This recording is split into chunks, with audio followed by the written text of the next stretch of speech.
hindi pa kayo nakaka-subscribe.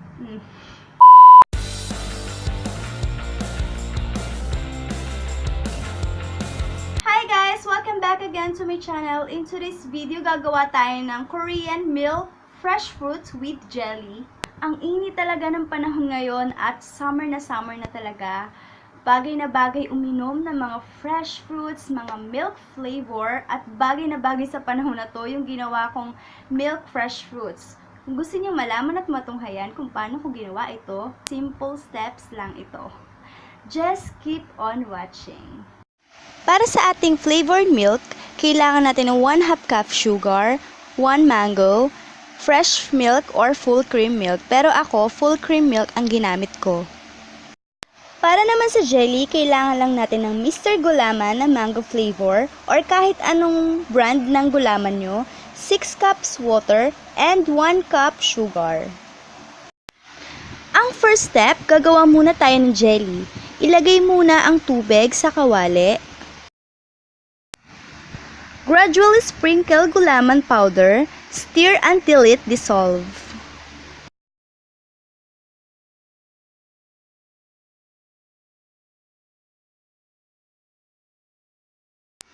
Add sugar, and haluin din ito hanggang sa malusaw.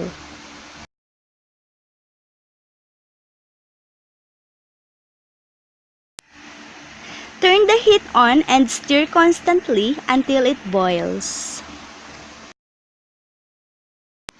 And then, pag kumukulo na, turn the heat off. After that, pwede nang isalin sa molde at hintayin lang lumamig.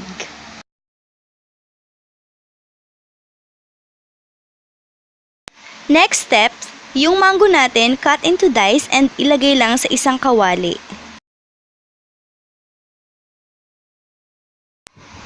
And gradually add the sugar.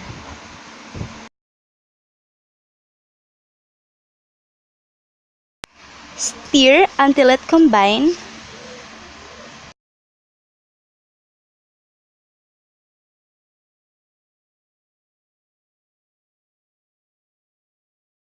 And then, turn the heat on.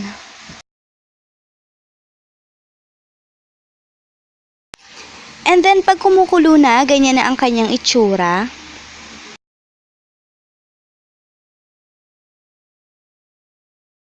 And pwede na natin siyang i-mash gamit ang tinidor or merong kayong mga tool para i-mash ang mango.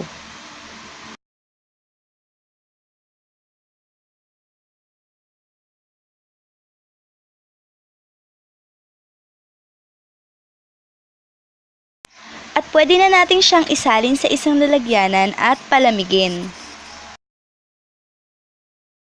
Kapag malamig na ang gulaman, pwede na natin siyang i-cut into dice.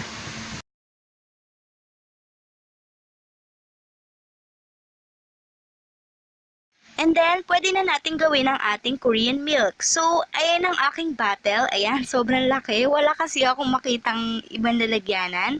And then, nandiyan na din yung mangoes and gulaman at yung milk. Put 1/4 cup sweet mango into the bottle.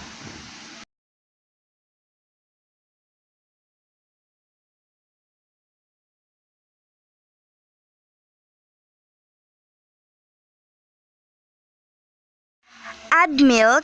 Depende sa inyo kung ilang cups ang gusto nyo ilagay. Ako kasi 2 cups of milk ang inilagay ko.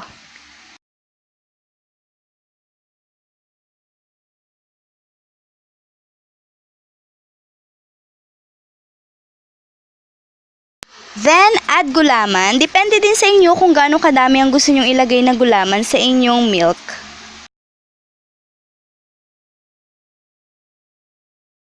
And there you have it!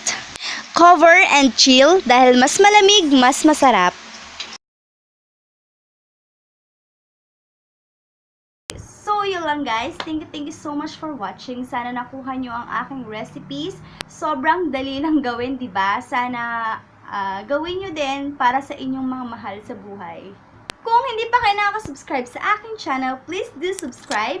Kung nagustuhan nyo naman tong video ko na to, please give it a thumbs up and comment down below kung may mga suggested na video pa kayo. Bye! See you on my next one!